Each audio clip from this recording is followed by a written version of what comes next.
हाँ जी, good morning आप सभी को। अगर कोई वीडियो शाम को देख रहा है तो गुड इवनिंग।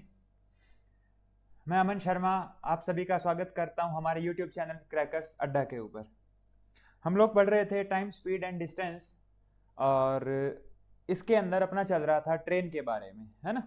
ट्रेन के बारे में अपने कुछ एक डिस्कशन करी थी, कुछ एक बेसिक सवाल पढ़े थे हमने ट्रेन के। मैंने आपको बताया था कि ट्रेन के अंदर दो तरीके से सवाल बनते हैं, जहां पर उनकी लेंथ मैटर करती है और जहां पर उनकी लेंथ मैटर ना करती हो। ठीक है। अगर कोई नया बच्चा है तो इससे पहले वाली वीडियो जरूर देखे, तभी आपको चीजें समझ में आएंगी। ठीक है। चलिए, आज अपने इससे आगे का पार्ट करने जा रहे हैं।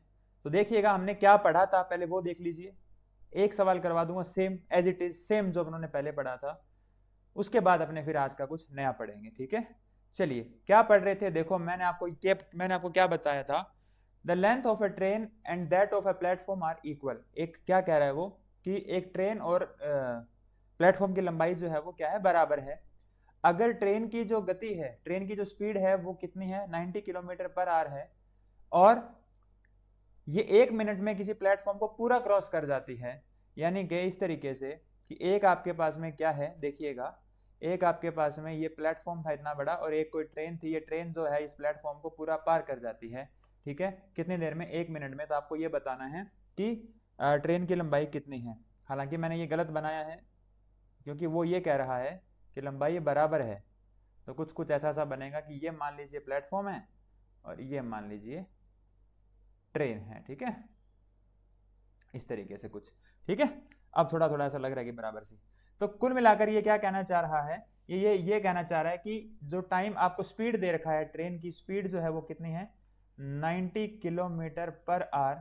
और जो टाइम दे रखा है आपको वो कितना हो जाएगा, वो हो जाएगा 60 सेकेंड। 1 मिनट का मतलब 60 सेकेंड हो गया। अच्छा, आप ये देखिए कि 90 किलोमीटर पर आवर है, जबकि टाइम जो है वो सेकंड के अंदर है, या मिनट में दे रखा तो हमने सेकंड में चेंज कर लिया उसको। तो अब आपको क्या ध्यान में रखना है, यहाँ पर जो स्पीड है वो भी आपकी क्या होनी चाहिए, स्पीड को भी आपको क्या करना पड़ेगा, कन्वर्ट करना पड़ेगा। स्पीड को भी क्या करना पड़ेगा, आपको कन्वर्ट करना पड़ेगा। तो स्पीड को चेंज कर लीजिए। कैसे चेंज करेंगे, इसको इंटू 5/18 कर लीजिए। तो ये आपका निकल कर आएगा कितना, 18×5 25 मीटर पर सेकंड, 25 मीटर पर सेकंड आपका जो आ जाएगा, ये मीटर पर सेकंड में आ जाएगी। ठीक है। तो अब डिस्टेंस कितनी आ जाएगी, डिस्टेंस कितनी आ जाएगी, तो स्पीड इनटू में टाइम। तो स्पीड कितनी आ गई 25 की, और टाइम कितना आ गया 60 सेकंड का। तो ये कितना हो जाएगा आपका, ये हो जाएगा आपका 1500 मीटर। कितना हो जाएगा, 1500 मीटर। 1500 मीटर डिस्टेंस है। 1500 मीटर क्या है, डिस्टेंस है। और मैंने लास्ट चैप्टर में आपको, या सॉरी लास्ट क्लास में आपको क्या बताया मैंने, कि जब भी दो ऐसी चीजें हैं जिनमें दोनों की सिग्निफिकेंट लेंथ है, एक चीज दूसरे को पार करती है, तो वहां पर डिस्टेंस का मतलब क्या होता है, वहां पर डिस्टेंस का मतलब होता है दोनों की लंबाई। ठीक है, वहां पर डिस्टेंस का मतलब होता है दोनों की लंबाई। दोनों की लंबाई का मतलब ये, इसमें प्लेटफॉर्म की लंबाई भी शामिल है और इसमें ट्रेन की लंबाई भी शामिल है। जिसके बारे में आपको क्या बता रखा है, आपको ये बता रखा है कि दोनों की दोनों लंबाइयां सेम है। सेम अगर है तो 1500 को डिवाइड बाय 2 कर दीजिए, तो ये 750 750 के दोनों बन जाएंगे। प्लेटफॉर्म की लंबाई भी 750 है और ट्रेन की लंबाई भी 750 मीटर है, 750 मीटर। अदरवाइज क्या होता, अगर लंबाई बराबर नहीं होती तो प्लेटफॉर्म की दी होती, ट्रेन की पूछ लेता, ट्रेन की दी होती और प्लेटफॉर्म की, वो आपसे लंबाई पूछ लेता आपसे। ठीक है। चलिए, इतनी बात समझ में आ गई आपको। तो इस तरीके के मैंने सवाल बताया कि जब एक चीज दूसरी चीज को क्रॉस करती है तो दोनों की लंबाइयां काम में आती हैं। कैसे, वो मैं आपको लास्ट चैप्टर में, या सॉरी लास्ट क्लास में समझा चुका हूं। तो ये सारे के सारे सेम सवाल हैं। तो अब इसको आप करते रहना अपने आराम से। अब मैं जो आज को आपको है वो आगे का पार्ट करवा रहा हूँ आज। ठीक है, उसके आगे का पार्ट देखते हैं अपने क्या है। ये एक नई टाइप है यहाँ पर। ठीक है, यहाँ पर हम एक नई टाइप की शुरुआत करने जा रहे हैं। ये नई टाइप क्या कहती है, देखो। नई टाइप के अंदर क्या है, इस तरीके के सवाल हैं। किस तरीके के, अपने पढ़ते हैं सवाल को और फिर सवाल को पढ़ने से पता लगेगा क्या है। ठीक है। A train passes an electrical pole in 20 seconds and passes a platform 250 metre long in 45 second. Train जो है ना, वो बिजली के खंबे को तो 20 सेकंड में पार कर देती है, और एक 250 मीटर जो लंबा प्लेटफॉर्म है उसको 45 सेकंड में पार करती है। तो यहाँ पर ट्रेन की लंबाई आपको निकालनी है, कितनी है।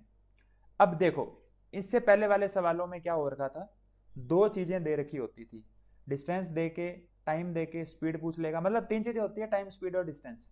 तो वहां पर आपको दो चीजें दे रखी होती थी और तीसरी चीज आपसे पूछ लेता था।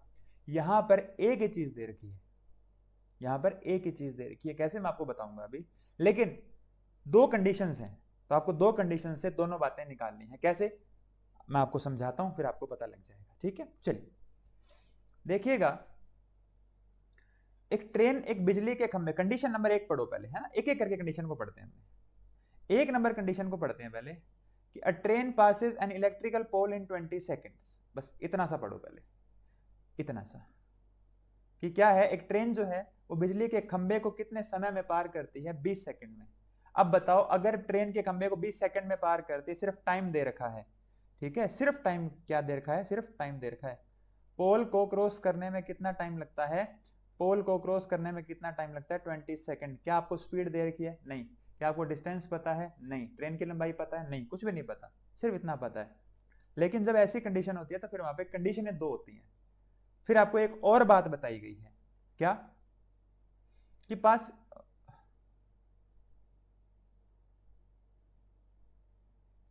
कि passes a platform 250 metre long in 45 second. 250 metre लंबा, हाँ, 250 मीटर जो लंबा प्लेटफॉर्म है उसको 45 सेकंड में पार करती है। क्या, 245 मीटर जो लंबा प्लेटफॉर्म है, प्लेटफॉर्म जो है उसकी आपको लेंथ दे रखी है कितनी, 250 मीटर, और आपको टाइम कितना दे रखा है, 45 सेकंड। अब आप में से कुछ बच्चे कह सकते हैं कि सर आपको लेंथ दे रखी है, इट मींस आपको डिस्टेंस दे रखी है। नहीं बच्चे, आपको डिस्टेंस नहीं दे रखी। सिर्फ दूसरी कंडीशन को देखो, आप पहली कंडीशन को भूल जाओ, पहली कंडीशन जो है ना उसको छोड़ दो, पहली कंडीशन को छोड़ दो, सिर्फ दूसरी कंडीशन को देखो। आप इसको भूल जाओ, ये जो है ना पहले वाली, इसको भूल जाइए, ये वाली कंडीशन को आप भूल जाइए, छोड़ दीजिए, इसको है ही नहीं मान लीजिए। आप सीधा अगर बात करें अपनी दूसरी कंडीशन की, तो आपको दूसरी कंडीशन में देखोगे, आपको क्या मिलेगा, 250 मीटर डिस्टेंस मिलेगी। पर वो 250 मीटर डिस्टेंस नहीं है, वो 250 मीटर प्लेटफॉर्म की लंबाई है। जबकि एक ट्रेन जब प्लेटफॉर्म को क्रॉस करती है, जब ट्रेन एक प्लेटफॉर्म को क्रॉस करती है, तो वहां प्लेटफॉर्म की लंबाई भी होती है, और वहां प्लेटफॉर्म की लंबाई भी होती है और ट्रेन की लंबाई भी होती है, दोनों की लंबाई मिलाकर डिस्टेंस बनती है। तो यहां पर भी आपको सिर्फ और सिर्फ टाइम दे रखा है, ना तो आपको डिस्टेंस दे रखी और ना ही आपको क्या दे रखा है, यहाँ पर स्पीड दे रखी है। तो दोनों अलग अलग कंडीशन अगर देखोगे तो सिर्फ टाइम पता है, डिस्टेंस हमें नहीं पता, ना डिस्टेंस पता ना स्पीड पता। तो इसके लिए अपने पहले एक कंसेप्ट को समझते हैं, ठीक है, एक कंसेप्ट समझते हैं, आपको समझ में आएगा। वो कंसेप्ट क्या है देखना,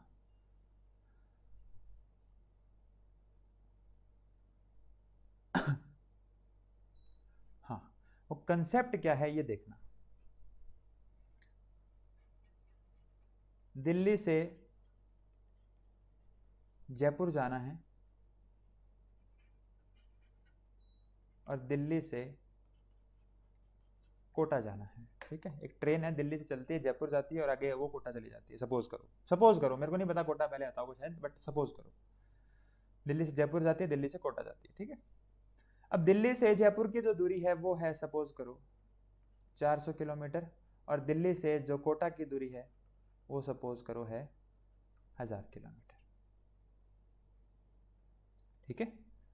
दिल्ली से जो जयपुर की दूरी है वो है 400 किलोमीटर, और दिल्ली से जो क्या है, दिल्ली से 1000 किलोमीटर की जो दूरी है वो है, दिल्ली से कोटा की जो दूरी है वो कितनी है, 1000 किलोमीटर है। अब आपको यहाँ पर इस ट्रेन की स्पीड दे रखी है, मान लो ट्रेन की स्पीड दे रखी है आपको, ट्रेन की स्पीड आपको कितनी दे रखी है, मान लीजिए 100 किलोमीटर पर आवर। तो आप मुझे बताओ दिल्ली से जयपुर जाने में कितने घंटे लगेंगे, 400 किलोमीटर डिस्टेंस है, 100 की स्पीड है, तो कितना टाइम लगेगा, 4 घंटे लगेंगे, नहीं लगेंगे, 4 घंटे लगेंगे। दिल्ली से कोटा की 1000 किलोमीटर की डिस्टेंस है, 100 की स्पीड है, कितने घंटे लगेंगे, 10 घंटे लगेंगे, नहीं लगेंगे। सिंपल सा है ना, अभी इसमें तो सिंपल सा, इसमें कुछ है ही नहीं, कि दिल्ली से जयपुर की दूरी जितनी है उसको आप स्पीड से क्या है कि डिवाइड कर दीजिए, टाइम आ जाएगा। ऐसी दिल्ली से कोटा की जो दूरी है उसको स्पीड से डिवाइड कर दीजिए, आपका टाइम आ जाएगा। इतनी बात क्लियर है, यहां तक तो कोई डाउट ही नहीं है।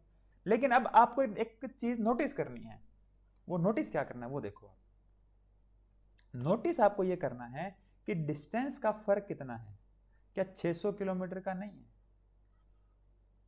क्या डिस्टेंस का फर्क कितना है, ये देखो आप, डिस्टेंस का फर्क कितना है, डिस्टेंस का फर्क है आपका डिफरेंस, कि कितना एक्स्ट्रा चलती है 600 किलोमीटर। एक्स्ट्रा कितना चलती है? 600 किलोमीटर, और इसी को चलने में उसको एक्स्ट्रा टाइम लगता है। स्पीड कितनी है? 100 किलोमीटर पर आवर, तो 6 घंटे एक्स्ट्रा लगते हैं। क्या ये बात सही है क्या? ये देखो 4 से लेकर 10 घंटे, 6 घंटे का डिफरेंस है। इसका मतलब मैं सही जा रहा हूं। मैं क्या कहना चाह रहा हूं? मैं ये कह रहा हूं कि जो डिफरेंस आपका क्या है, डिस्टेंस का है, उसी को कवर करने में एक्स्ट्रा टाइम लगेगा। इसमें कुछ ज्यादा समझने वाली बात ही नहीं है। फॉर ऑब्वियस है कि ज्यादा दूर जाना है तो ज्यादा टाइम लगेगा, पर एग्जैक्ट उतना ही लगेगा। 400 किलोमीटर और 1000 किलोमीटर फर्क कितना है? 600 का फर्क है ना। 600 किलोमीटर को आप स्पीड से डिवाइड करोगे, एग्जैक्ट टाइम आएगा जो आपका डिफरेंस है टाइम का। वही चीज आपको यहां पर फील करनी है, सॉरी अप्लाई करनी है। क्या कि अगर एक ट्रेन है, मान लीजिए, मानना क्या है ही है, ये एक ट्रेन है, ठीक है। अब यहां पर दो कंडीशन मैं आपको दे देता हूं। क्या दे देता हूं? एक तो यहां पर एक बंदा खड़ा है, ठीक है, एक तो यहां पर एक बंदा खड़ा है इस तरीके से, पहली चीज। और दूसरी चीज क्या है? प्लेटफॉर्म है। दूसरी चीज क्या है? एक प्लेटफॉर्म है, मान लीजिए ये एक प्लेटफॉर्म है। आप मुझे एक बात बताओ कि जब ये ट्रेन इस बंदे को पार करेगी तो क्या पार करेगी? ये यहां मान लीजिए बंदे को पार करेगी तो क्या पार करेगी? ऐसे करके पार करेगी तो क्या पार करेगी? खुद की डिस्टेंस। मानते हो इस बात को? Length of train. सही बात है, कोई डाउट नहीं है इसमें। तो जब एक ट्रेन एक आदमी को पार करेगी तो क्या पार करेगी? एक ट्रेन एक आदमी को पार करेगी तो क्या पार करेगी? खुद की लेंथ को पार करेगी। फॉर ऑब्वियस है, कोई इसमें डाउट नहीं है, दिक्कत ही नहीं है, ठीक है। लेकिन यही ट्रेन जब क्या करेगी? यही ट्रेन जब इस प्लेटफॉर्म को पार करेगी तो क्या करेगी? इस प्लेटफॉर्म की दूरी भी पार करेगी और खुद की डिस्टेंस भी या खुद की लेंथ भी पार करेगी। तो यहां पर क्या होगा? यहां पर क्या होगा? यहां प्लेटफॉर्म की डिस्टेंस भी पार करेगी और प्लेटफॉर्म की जो लंबाई है उसको भी पार करेगी, और ट्रेन की जो लेंथ है उसको भी पार करेगी। है कि नहीं है? है कि नहीं है? यहां पर सिर्फ खुद की लेंथ को पार करेगी और यहां पर क्या पार करेगी? प्लेटफॉर्म को पार करेगी। तो यहां पर अब समझना, यहां पर 20 सेकंड लग रहे हैं, यहां पर 45 सेकंड लग रहे हैं, तो यहां पर हमें क्या समझ में आता है? एक्स्ट्रा टाइम क्यों लग रहा है? एक्स्ट्रा टाइम एक्स्ट्रा दूरी को पार करने में लग रहा है। एक्स्ट्रा टाइम किस में लग रहा है? एक्स्ट्रा टाइम एक्स्ट्रा दूरी को पार करने में लग रहा है। तो सिंपल सा लॉजिक है, यहाँ पर कोई ज्यादा दिमाग लगाना नहीं है आपने। क्या सिंपल सा लॉजिक है, क्या सिंपल सा लॉजिक है, क्या सिंपल सा लॉजिक है, समझिएगा।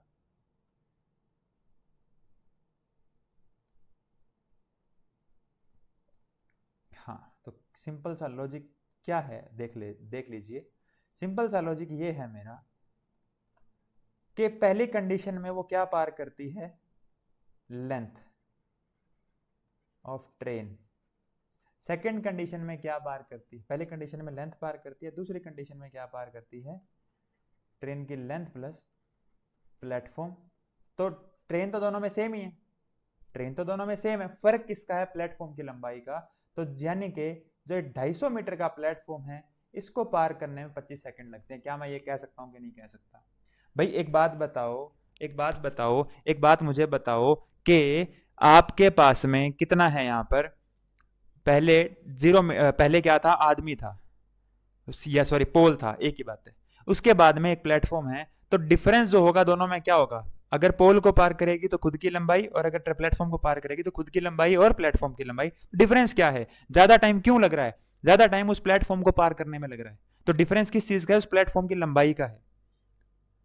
और डिफरेंस टाइम का कितना है? टाइम का डिफरेंस कितना है? टाइम का डिफरेंस भी कितना है? 25 सेकंड का। तो यानी कि मैं ये कह सकता हूं कि वो 250 मीटर को पार करने में 25 सेकंड लग रहे हैं। तो यहां से मैं क्या निकाल सकता हूं? यहां से मैं उस ट्रेन की स्पीड निकाल सकता हूं 10 मीटर पर सेकंड। क्या निकाल सकता हूं मैं? 10 मीटर पर सेकंड में यहां पर ट्रेन की लंबाई निकाल सकता हूं। अब आपके पास दो कंडीशनें हैं, कंडीशन नंबर 1 और कंडीशन नंबर 2। ठीक है, मैं आपको दोनों कंडीशनें करके बताता हूं। आप दोनों में से किसी से भी निकाल लीजिएगा, आपका आंसर सही आएगा। एक कंडीशन नंबर 1 है और एक कंडीशन नंबर 2 है। क्या फर्क है? देखो क्या फर्क है। कंडीशन नंबर 1 में आपको एक बिजली को पोल को पार करने में 20 सेकंड का टाइम लगता है। तो डिस्टेंस कितनी हो जाएगी? स्पीड इंटू में टाइम 200 मीटर। ऐसी बात नहीं है, माइक में यहाँ लगा सकता हूँ, पर मैं ऐसे मजा आता है पढ़ाने में। 200 मीटर, तो यहाँ पर पोल को पार कर रही है, तो कौन मतलब यहाँ पर वो किसको पार कर रही है? पोल को, मीन्स अपनी खुद की लंबाई को। खुद की लंबाई उसकी कितनी आ गई? 200 मीटर आ गई। यहाँ से नहीं निकालना, यहाँ से निकालना है कि वो प्लेटफॉर्म को पार कर रही है। तो प्लेटफॉर्म को वो जब पार करती है तो कितना टाइम लेती है? वो 10 मीटर पर सेकंड की स्पीड से 45 सेकंड लेती है।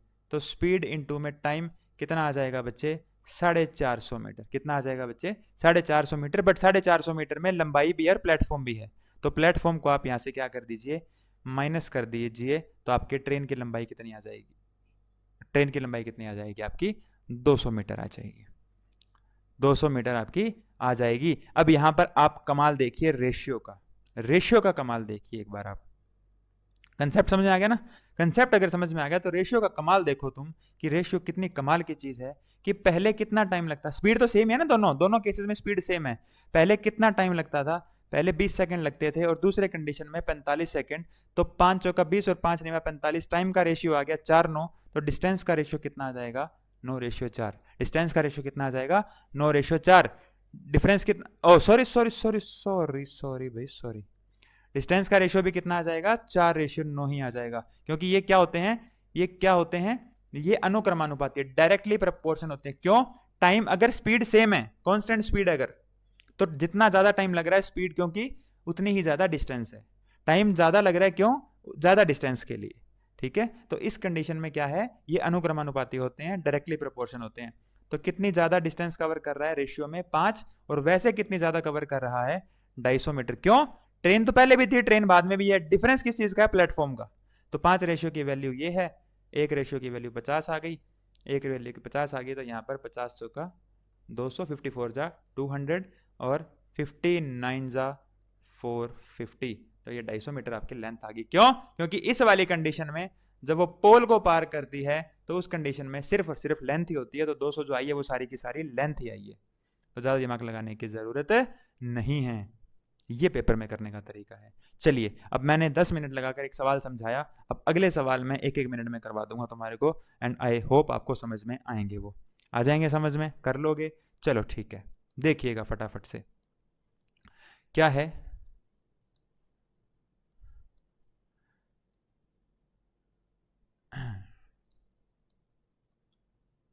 चलिए, क्या है? रेशियो से करें या चलो दोनों तरीकों से करेंगे। ठीक है, हर सवाल को दोनों तरीकों से करवाऊंगा मैं, ताकि आपको चीजें समझ में आए। पहले वो 800 मीटर की डिस्टेंस कवर करती है, सॉरी नॉट डिस्टेंस, पहले वो 800 मीटर का ब्रिज क्रॉस करती है, और दूसरे केस में 400 मीटर का। A train passes 2 bridges of length 800 metre and 400 metre. 2 bridge हैं, एक 800 मीटर का है और एक 400 मीटर का है। उसको 100 सेकंड में और 60 सेकंड में वो क्रॉस करती है। अब आप मुझे बताओ कि ट्रेन की लंबाई तो यहां पर भी है। पहले केस में क्या है? ट्रेन प्लस 800 मीटर का ब्रिज, और दूसरे केस में क्या है? ट्रेन प्लस 400 मीटर का ब्रिज। तो ट्रेन की लंबाई तो दोनों केसेस में सेम रहेगी। डिफरेंस किस चीज का है? वो प्लेटफॉर्म की लंबाई का है या ब्रिज की लंबाई का है। पहले केस में जो ब्रिज है वो 800 मीटर का है, दूसरे केस में ब्रिज जो है 400 मीटर का है। तो वो जो एक्स्ट्रा 400 मीटर है उसको पार करने में ज्यादा टाइम लग रहा है उसको। तो एक्स्ट्रा कितना है? 400 मीटर जो है उसको पार, डिस्टेंस को पार करने में टाइम कितना लग रहा है उसको? 40 सेकंड। क्यों? पहले 100 सेकंड लगते थे, फिर 60 सेकंड लगते हैं। तो डिफरेंस कितना है उस टाइम का? 40 सेकंड का डिफरेंस है। उस टाइम का डिफरेंस कितना है? उस टाइम का डिफरेंस 40 सेकंड का है। तो ये 10 मीटर पर सेकंड आपकी चाल आ गई, स्पीड आ गई। क्योंकि डिस्टेंस अपॉन में, हाँ हाँ सेकंड लिखना है, अब टाइम लिखना है वैसे। ठीक है, तो डिस्टेंस अपॉन में टाइम करोगे। 400 मीटर की जो स्पीड है, 400 मीटर की जो डिस्टेंस है वो 40 मिनट में, 40 सेकंड में, सॉरी 40 सेकंड में पार कर जाती है। तो आपकी स्पीड कितनी आ गई? 10 मीटर पर सेकंड आ गई। 10 मीटर पर सेकंड। अब 10 मीटर पर सेकंड आ गई, तो अब आप क्या निकाल सकते हो? दोनों केसेस में निकाल सकते हो कि 800 मीटर में जो टाइम लगता था वो 100 सेकंड लगते थे, और यहां पर जो टाइम लगता था वो 60 सेकंड लगते थे। स्पीड आ गई मेरी 10। तो डिस्टेंस कितनी आ जाएगी? टाइम इंटू में स्पीड। तो डिस्टेंस कितनी आ गई? 1000 मीटर। टाइम इंटू में स्पीड, टाइम इंटू में स्पीड, डिस्टेंस आ गई मेरी 600 मीटर। ठीक है, अब यहां पर जब 1000 मीटर की डिस्टेंस आई, तब ट्रेन कितने, ब्रिज कितने मीटर का है? 800 मीटर का। तो ट्रेन की लेंथ कितनी है? 200 मीटर। जब 600 मीटर टोटल डिस्टेंस आई, उस केस में ब्रिज कितने मीटर का था? 400 मीटर का। तो ट्रेन तो दोनों केसेस में सेम ही है ना, तो दोनों केसेस में क्या आ गया? 200 मीटर का डिफरेंस आ गया आपका। तो 200 मीटर जो है आपकी, वही आपकी ट्रेन है। ठीक है, अगर आप इसको मेरे वाले तरीके से करते जैसे मैं करता हूँ पेपर में, तो आप उसको किस तरीके से कर सकते थे, देखो आप सीधा करते क्या, पहले केस में कितना टाइम लग रहा है 100 सेकंड का, दूसरे केस में 60 सेकंड का, तो टाइम का रेशियो कितना आ गया 5:3, डिस्टेंस का रेशियो भी कितना आ जाएगा 5:3, कितना ज्यादा है 2 रेशियो, वैसे कितना ज्यादा है 400 मीटर, क्योंकि वहां पर 400 मीटर का फर्क है, तो एक रेशियो की वैल्यू कितनी आ गई, एक रेशियो की वैल्यू कितनी आ गई बताओ, एक रेशियो की वैल्यू आ गई 200, एक रेशियो की वैल्यू कितनी आ गई 200 आ गई, तो 200 पांजा 1000, 2 5 जा 10, 200 तिया 600। अब पहले केस में 800 मीटर डिस्टेंस है total, sorry total distance 1000 metre है, टोटल डिस्टेंस 1000 मीटर है, ट्रेन कितने की 800 मीटर की, ओ यार दिमाग खराब हो रखा है, ब्रिज कितना है 800 मीटर का, तो ट्रेन कितनी आ गई 200 मीटर, ठीक है। दूसरे केस में क्या है 600 मीटर टोटल डिस्टेंस आ गई आपकी, और आपका जो ब्रिज है वो 400 मीटर का है, तो इस केस में भी आपकी ट्रेन कितनी आ गई 200 मीटर की। इतने सारे वर्ड होते हैं ना, ट्रेन ब्रिज, तो वो वर्ड गलत बोला जाता है ना। चलिए, तो अब बात समझ में आ रही है मैं क्या कहना चाह रहा हूं, चलिए इसको भी लगा लेते हैं यहाँ पे, है ना। चलिए, आवाज सही आ रही है ना, आवाज तो सही आ रही है, ठीक है। चलो 2-4 सवाल और करवाता हूं, फिर आपको खत्म करते हैं इसको, ठीक है। एक ट्रेन 50 मीटर लंबे प्लेटफॉर्म को 14 सेकंड में पार करती है, और उस प्लेटफॉर्म पे जो आदमी खड़ा है उसको 10 सेकंड में पार कर जाती है। तो पहले केस में क्या पार करती है वो, प्लेटफॉर्म को, तो इस केस में प्लेटफॉर्म प्लस ट्रेन दोनों की लंबाई होगी। दूसरे केस में वो किसको पार करती है, आदमी को, तो उस केस में सिर्फ और सिर्फ ट्रेन की लंबाई होगी, बिल्कुल होगी। चलिए, तो क्या है देखो यहां पर, क्या है यहां पर, ज्यादा डिस्टेंस कितनी बढ़ गई 50 मीटर, क्योंकि ट्रेन खुद की लंबाई तो दोनों केस में पार करेगी, एक्स्ट्रा किसकी है प्लेटफॉर्म की, तो प्लेटफॉर्म कितने मीटर का है 50 मीटर का है, और इस 50 मीटर को क्रॉस करने में उसको कितना टाइम लगता है, एक्स्ट्रा टाइम, एक्स्ट्रा लेंथ कितनी है भाई, पहले उसको 14 सेकंड लग रहे थे, अब उसको 10 सेकंड लग रहे हैं, तो 4 सेकंड कम क्यों लग रहे हैं उसको, क्योंकि पहले वो प्लेटफॉर्म को पार कर रही थी और अब वो आदमी को पार कर रही है, तो उस प्लेटफॉर्म को पार करने में एक्स्ट्रा टाइम लग रहा था उसको, और प्लेटफॉर्म की लंबाई कितनी है 50 मीटर, तो 50 मीटर की लंबाई को पार करने में उसको 4 सेकंड लग जाते हैं, तो ये मीटर पर सेकंड आ गई। यहीं पे मैंने इसको 18/5 कर दिया, मैंने क्या किया, ये जो आई थी ये मीटर पर सेकंड आई थी, क्यों, क्योंकि ये जो 50 था ये मीटर में था, ये जो था आपका 4 था ये सेकंड में था, है ना, तो ये मीटर में था ये सेकंड में था, तो मीटर पर सेकंड ये आपकी स्पीड थी, इसको 18/5 से मल्टीप्लाई करोगे तब जाके वो सही आएगा। 5 गया 10 पे, 2 5 पे गया, 2 2 पे गया, 2 9 पे गया, तो ये आपका आ गया 45 किलोमीटर पर आवर, 45 किलोमीटर प्रति घंटा आपका आंसर आ गया। एक और करवाता हूं मैं, ठीक है, चलो ये तो सेम सा ही है, तो सेम तो कर लेना,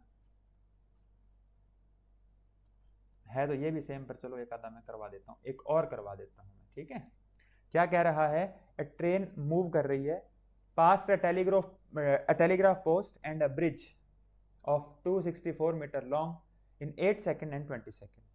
क्या, एक तो पहले तो वो टेलीग्राफ पोस्ट को पार करती है, पहले तो किसको पार करती है, एक टेलीग्राफ पोस्ट मान लीजिए या पोल मान लीजिए, और दूसरे केस में किसको पार करती है, एक ब्रिज को पार करती है, और उस ब्रिज की जो लेंथ है वो कितनी है 264 मीटर है। तो पहले केस में तो जो ट्रेन है वो सिर्फ और सिर्फ ट्रेन की लंबाई पार करेगी, क्यों, क्योंकि पोल की कोई लंबाई नहीं होती, तो पोल की अरे लंबाई ऐसे लंबाई होती है, पर ऐसे लंबाई नहीं होती ना, एक तरीके से बोल सकते हैं उसको, अपने चौड़ाई नहीं होती, ठीक है, तो पोल की कोई चौड़ाई नहीं होती, तो यहाँ पर सिर्फ ट्रेन खुद की डिस्टेंस को कवर करेगी, बट यहाँ पर ट्रेन अपनी डिस्टेंस और ब्रिज की डिस्टेंस दोनों को कवर करेगी, करेगी कि नहीं करेगी बताओ, करेगी ना। तो एक्स्ट्रा कितना है, एक्स्ट्रा डिस्टेंस कितनी है, वो ब्रिज है, एक्स्ट्रा डिस्टेंस क्या है, वो ब्रिज है, तो वो ब्रिज कितना है 264 मीटर का, और अपॉन में एक्स्ट्रा टाइम कितना लग रहा है, एक्स्ट्रा टाइम कितना है, एक्स्ट्रा टाइम जो है वो 12 सेकंड है, क्योंकि पहले उसको 8 सेकंड लगते थे, फिर उसको 20 सेकंड लगते थे, तो वो एक्स्ट्रा टाइम क्यों लगता था, उस एक्स्ट्रा डिस्टेंस को कवर करने में, एक्स्ट्रा टाइम क्यों लगता था, एक्स्ट्रा डिस्टेंस को कवर करने में, तो ये कितना आ गया 12 दूना 24 और 12 दूना 24। अच्छा, इन्होंने पूछा है जो ट्रेन की स्पीड है वो ना आपको किस में बतानी है, किस में बतानी है बताओ, आपको ट्रेन की जो स्पीड है वो किस में बतानी है, वो आपको किलोमीटर पर आवर में बतानी है। चलिए, तो इसको कर लेते हैं, 18 दूना 36, 18 to 36, 3, 18 to 36, 36 and 3, 36 and 3, 39. The total distance, the total is 396 divided by 5. इसको आप सॉल्व करवा लीजिए। 5 7 जा 35, 5 9 जा और कुछ करके कितना आ जाएगा 79.2। लेकिन अब यहाँ पर समझदारी अगर है कोई किसी, ये देखो कुछ बच्चे ना कुछ ज्यादा एक्स्ट्रा, आपने कहते हैं ना एक्स्ट्रा ऑर्डिनरी होते हैं, वो एक्स्ट्रा ऑर्डिनरी नहीं होते।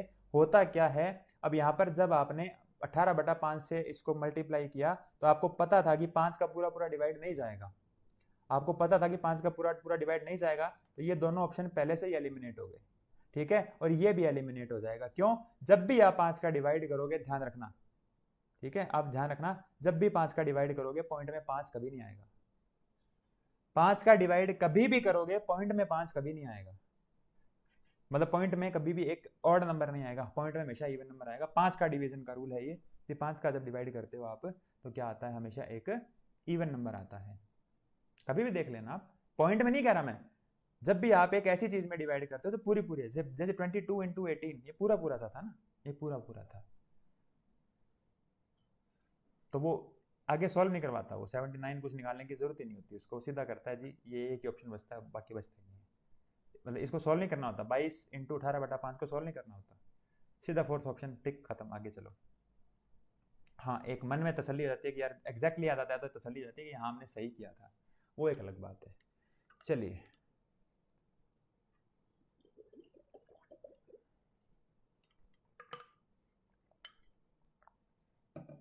ये क्या है, नहीं ये आ गई, अब ये वो क्वेश्चन आ गए जो ना मतलब दोनों ऑब्जेक्ट मूविंग हो, वहां पे ना आपकी सापेक्ष चाल काम करती है, जिसको अपने बोलते हैं ना रिलेटिव स्पीड बोलते हैं, ये बाद में करेंगे, ये अभी नहीं करेंगे अपने। सापेक्ष चाल या रिलेटिव स्पीड जब दोनों ऑब्जेक्ट मूविंग हो तो वो अपने बाद में करेंगे।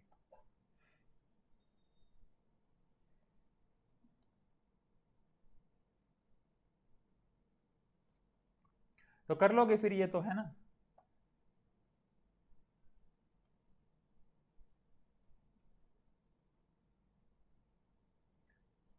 अब आपको मैं करवाता हूं दोनों ऑब्जेक्ट मूविंग वाले क्वेश्चन, ठीक है, अगर मैं देख लेता हूं अगर कोई क्वेश्चन आपने मैंने लिया हो तो, बाकी ये वही क्वेश्चन है जो मैंने आपको करवा दिए, ये कर लेना आप, ठीक है। ये सारे के सारे क्वेश्चन अब आपसे आराम से, बड़े ही आराम से होंगे, क्योंकि आपको चीजें समझ में आ गई हैं, ठीक है, समझ में आ गई हैं आपको।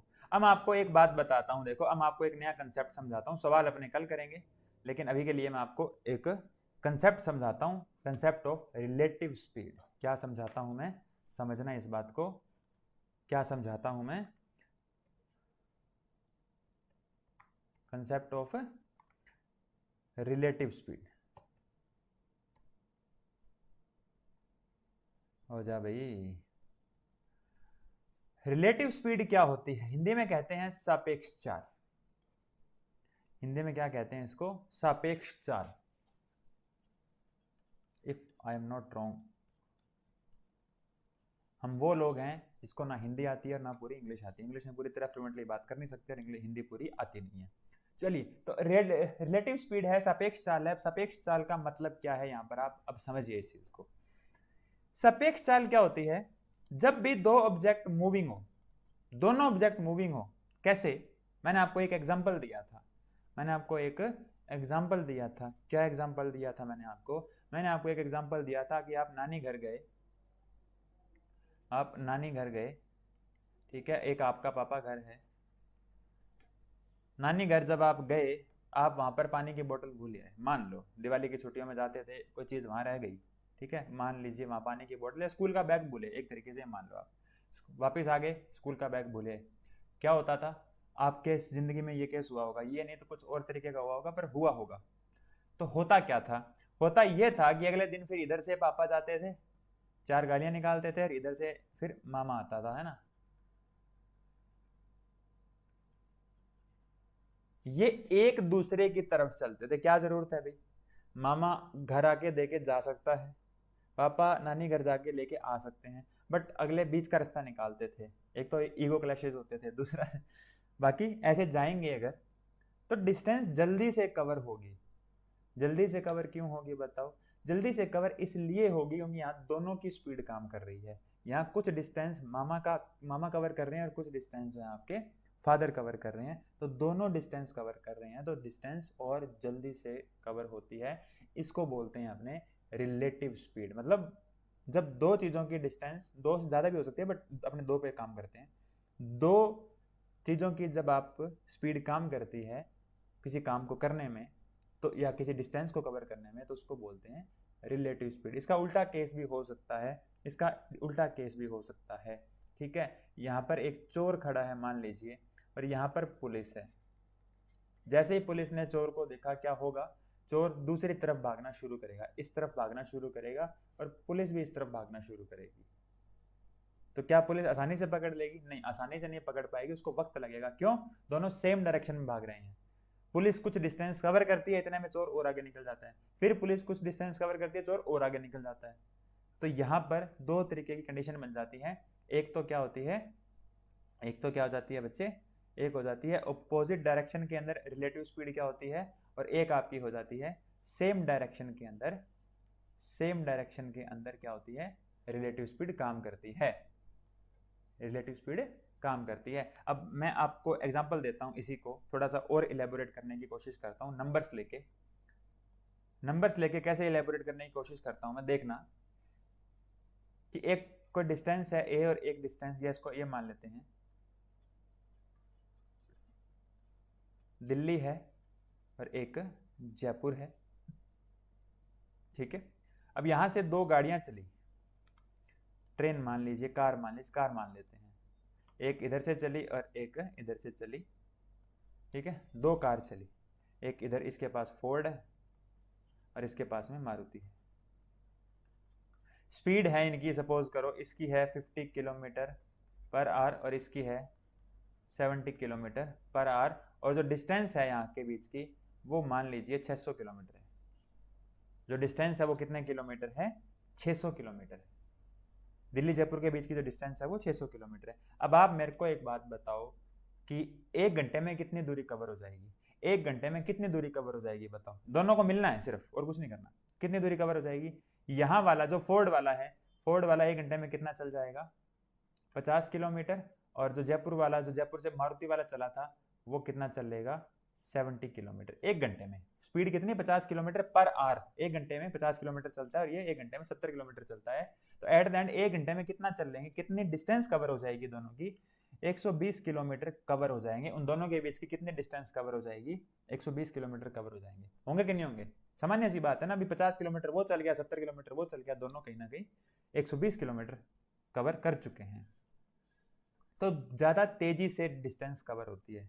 अगले घंटे में फिर 120 किलोमीटर, उसके अगले घंटे में फिर 120 किलोमीटर, और उसके अगले घंटे में फिर 120, और ऐसे 120-20 करते हुए 5 घंटे में दूरी कवर कर देंगे। देखो इनको ऐड करो 5 घंटों को, तो 600 किलोमीटर पूरी डिस्टेंस कवर हो जाएगी। ऐसा नहीं कि ए करेगा कि बी करेगा, नहीं, हाँ दोनों को मिलकर करनी है। तो 600 किलोमीटर की टोटल डिस्टेंस कवर हो जाएगी, और पांचों मिलकर करेंगे। ठीक है, पांचों क्या करेंगे, 5 लोग हैं, पांचों लोग मिलकर उस डिस्टेंस को कवर करते हैं। तो इतनी बात आपके समझ में आई होगी, आई होप।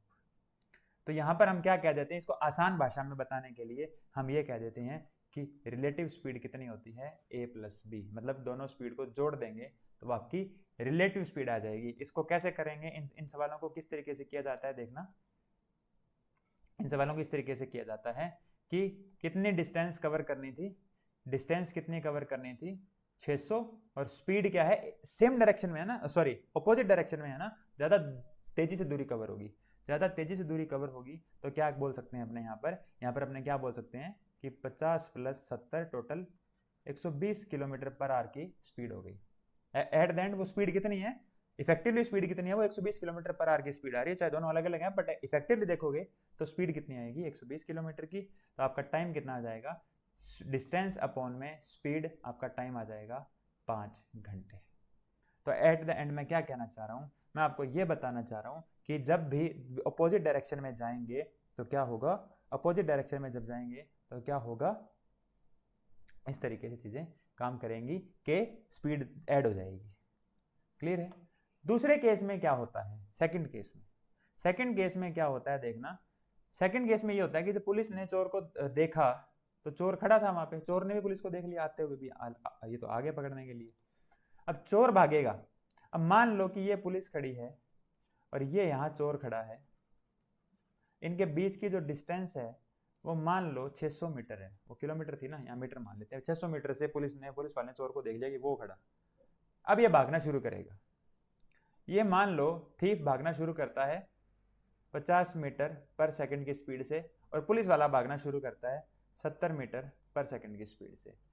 चोर 50 मीटर पर सेकंड और पुलिस वाला 70 मीटर पर सेकंड। अब आप ये मत कह देना कि सर उल्टा हो जाता, तो उल्टा मीन्स कहने का क्या है, उल्टा मीन्स ये है कि चोर 70 मीटर पर सेकंड से भागे और पुलिस अगर 50 मीटर पर सेकंड से भागे, कभी नहीं पकड़ पाएंगे। जब पुलिस वाला चोर से धीरे होगा तो पुलिस पकड़े कैसे उसको? जो धीरे है वो तो पीछे रह गया बस।